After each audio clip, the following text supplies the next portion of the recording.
যে কোনো সময়ের তুলনায় এই মুহূর্তে উল্লেখযোগ্য সংখ্যক বাংলাদেশিদের ভারতীয় ইমিগ্রেশন প্রত্যাখ্যান করছে। কি ভারতীয় ভিসা সম্পর্কে আসল তথ্য জানতে চান? আপনি কি এমন একটি ইউটিউব চ্যানেল খুঁজছেন যেখানে শুধুমাত্র সত্য খবর প্রকাশিত হয়, গুজব নয়? ভ্রমণ, বাস্তব অভিজ্ঞতা এবং সত্যি গল্প দেখতে চান? তাহলে বিআর মাসুদ ব্লগে নজর রাখুন। আসসালামু আলাইকুম ওয়া রাহমাতুল্লাহি ওয়া বারাকাতুহু। সম্মানিত দর্শক, সকলকে আরো একটিবার স্বাগত জানাচ্ছি বেনাপোল বর্ডার নিউজে। আহ, আজকে মঙ্গলবার, আর আপনারা জানেন যে প্রতি মঙ্গলবারই কিন্তু আমি এই বেনাপোল বর্ডারের ইমিগ্রেশন সম্পর্কিত নিউজগুলো দিয়ে থাকি। তো বেনাপোল বর্ডার নিয়ে কিন্তু বাংলাদেশি যে সমস্ত মানুষরা ভারতে যায় তাদের আগ্রহটা বেশি। এর কারণ হচ্ছে প্রায় 40 থেকে 45%, কখনো কখনো 50% পর্যন্ত মানুষ এই বেনাপোল বর্ডার হয়ে যায়। অন্যান্য বর্ডার হয়েও যায়, তবে সেটার পরিমাণ অনেক কম। আর বিশেষ করে এই মুহূর্তে ত্রিপুরা, আগরতলা এই ধরনের বর্ডারগুলো দিয়ে মানুষ কম যাচ্ছে। এর কারণ হচ্ছে ত্রিপুরাতে বাংলাদেশিরা নানাভাবে হ্যারাসমেন্টের শিকার হচ্ছে এবং তারা কোনোভাবে কোনো প্রকার প্রশাসনিক সাহায্য সহযোগিতাও পাচ্ছে না। সেখানে আক্রান্ত হলেও কোনো প্রকারের মানে পুলিশ প্রশাসনও বাংলাদেশিদেরকে সহযোগিতা করছে না। সুতরাং আগরতলা গেট দিয়ে না যাওয়াটাই ভালো। যদি আপনার কনফিডেন্স থাকে, আপনার পরিচিত তেমন কোনো মাধ্যম থাকে, তাহলে যান। আর সেটা যদি না হয় তাহলে আগরতলা গেটটাকে বর্জন করাটাই সবচেয়ে উত্তম হবে। আপনি হিলি বর্ডার হয়ে যেতে পারেন। এছাড়া আপনি গেদে বা বেনাপোল তো খোলা আছে, তবে বেনাপোল দিয়ে যাওয়ার সময় অবশ্যই খুব বেশি সতর্ক থাকতে হবে আপনাকে। কারণ এই সপ্তাহে, সর্বশেষ এক সপ্তাহের যে খবর, সেটা হচ্ছে প্রচুর পরিমাণে কিন্তু রিফিউজড হয়েছে। আগে যে পরিমাণে রিফিউজড হয়েছে তার থেকে কিন্তু ডাবলেরও বেশি এই মুহূর্তে রিফিউজড হয়েছে।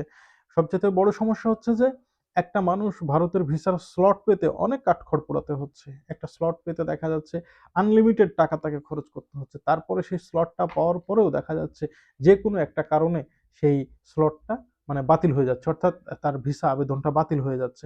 আর ভিসা অনেক সময় হইলেও দেখা যাচ্ছে এখন সবচেয়ে বড় কঠিন ব্যাপার হয়ে গেছে আপনার ভারতে পৌঁছানোটা, অর্থাৎ ইমিগ্রেশন পার হওয়াটা। মানে ভিসা পাওয়া যতটা কঠিন, তার চাইতে এখন ইমিগ্রেশন পার হওয়াটা অনেক কঠিন হয়ে গেছে।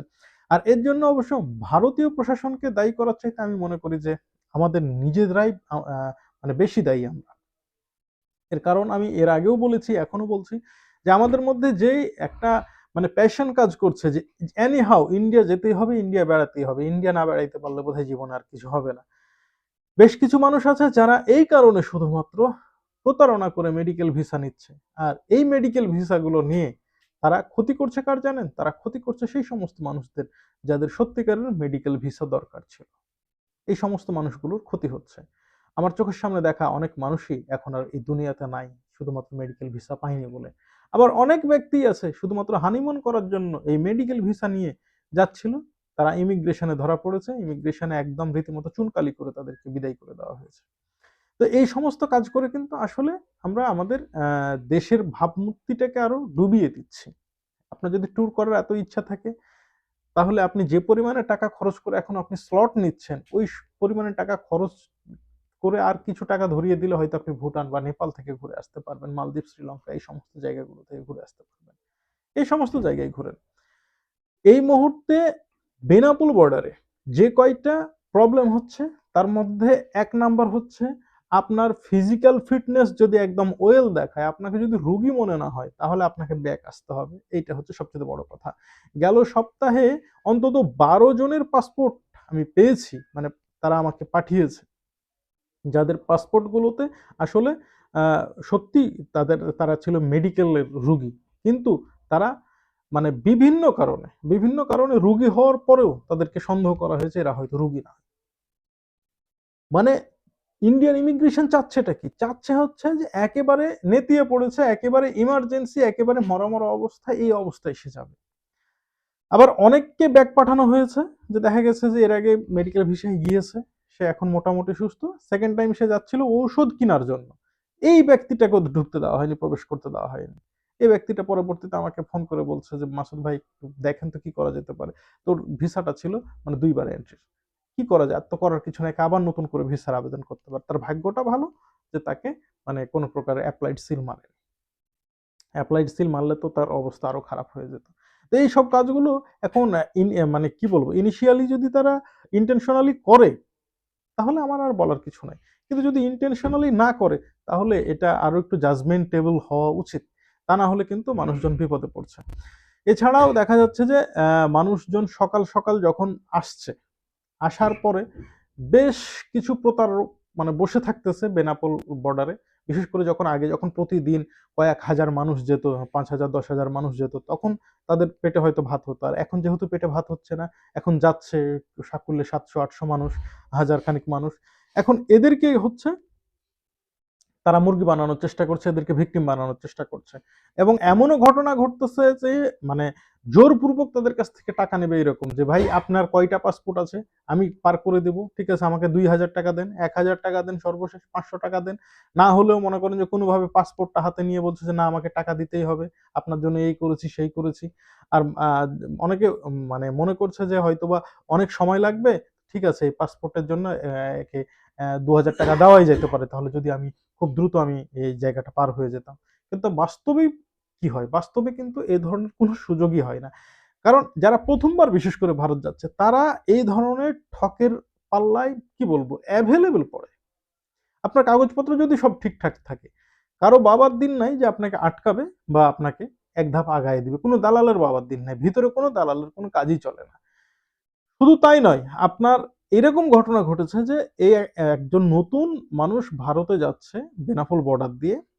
বাংলাদেশী এক দালাল তার কাছ থেকে তো টাকা খেয়েছে। তারপরে বলেছে যে ওপারে আমাদের আরেক ভাই আছে। আপনি বাংলাদেশ পার হয়ে যখন ভারতে যাবেন উনি আপনাকে রিসিভ করবে। এই যে এই নাম্বারটা নেন। ঠিক আছে? মানে ওই পারে যে দালাল আছে তার কাছে নাকি বাংলাদেশী সিমের নাম্বার আছে। বাস ওই পারে তিনি যখন পৌঁছাইছেন তখন মানে এপার থেকে মনে করেন যে তার ছবি তুলে ওই পারে দিয়ে দেওয়া হয়েছে। ওই পারে ওই দালাল বসে আছে। এবার উনার কাছে আবার টাকা আদায় করছে। আসলে এরা করে নাই কিছু, কিন্তু তারপরেও এ ধরনের ঘটনাগুলো ঘটতেছে। এগুলো আমরা যদি সতর্ক থাকি তাহলে কিন্তু এগুলো এড়িয়ে যাওয়া সম্ভব। আমি কিন্তু ইতিপূর্বে আমার অনেক ভিডিওতে বলেছি যে বেনাপোল বর্ডারে যখন আপনি ১ম বার যাচ্ছেন, আপনি মোটেও ঘাবড়াবেন না। আপনার কয়েকটা জিনিস যদি সবকিছু ঠিকঠাক থাকে, যেমন আপনার পাসপোর্টের সাথে আপনার ভিসা এবং এগুলোর প্রত্যেকটা ৫ টা কপি করে আপনি ফটোকপি নিয়ে নিবেন এবং সেই সাথে একটা মাস্ক পকেটে রাখবেন। কখনো লাগে, কখনো লাগে না। একটা কলম হাতে রাখেন। আর যে কাজটা করবেন আপনার করোনা ভ্যাকসিনের কাগজটাও রাখলে রাখতে পারেন। কখনো চাই, কখনো চাই না, এটা নিয়ে ঠিক নাই। এরপরে আপনি শুধু লাইনে সোজা দাঁড়ান। সাথে আপনি আপনার ট্রাভেল ট্যাক্স এবং পোর্ট ট্যাক্স এই ২ টা কাগজ আপনি সাথে রাখেন। বাস আর কিচ্ছু লাগবে না। আপনি সু মানে সোজা যে ইমিগ্রেশনের লাইন চলছে, ওই লাইনে আপনি দাঁড়িয়ে যান, ওই লাইন আপনাকে একদম ইন্ডিয়ান ইমিগ্রেশন পর্যন্ত নিয়ে চলে যাবে। আপনার এ ধরনের কোনো চিন্তা করার টেনশন নাই। আপনি টেনশন করেন আপনি সত্যি রোগী কিনা। আপনি যদি প্রতারণা করে গিয়ে থাকেন তাহলে আপনি চিন্তা করেন। তা না হলে আপনার অন্য কোনো বিষয়ে কোনো টেনশন করার দরকার নাই যে আপনাকে কে কিভাবে পার করবে। যখন হাজার দশেক মানুষ ছিল তখনও কিন্তু ২-৩ ঘন্টা তো পার হওয়া গেছে। আর এখন মানুষ যাচ্ছে প্রতিদিন ৭ থেকে ৮০০ বা সর্বোচ্চ ১,০০০। তাতে আপনাকে টেনশন করতে হবে না। আপনি যদি বেনাপোল বর্ডার হয়ে যান তাহলে সকল প্রকার দালালকে এড়িয়ে চলবেন।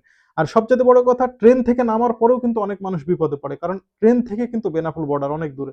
ট্রেন থেকে নামার পরে আপনারা রেল স্টেশনের বাইরে কোথাও যাবেন না। সোজা খেয়াল করবেন রেল স্টেশনের সাথেই একটা বাস লাগানো থাকে। সেই বাসটা বেনাপোল, বেনাপোল বলে ডাকছে। ওই বাসটা কিন্তু আপনার জন্যই। ওই বাসের বাইরে আপনার কোথাও যাওয়ার দরকার নাই। তা না হলে কিন্তু ওখানে আরো বিপদ হইতে পারে।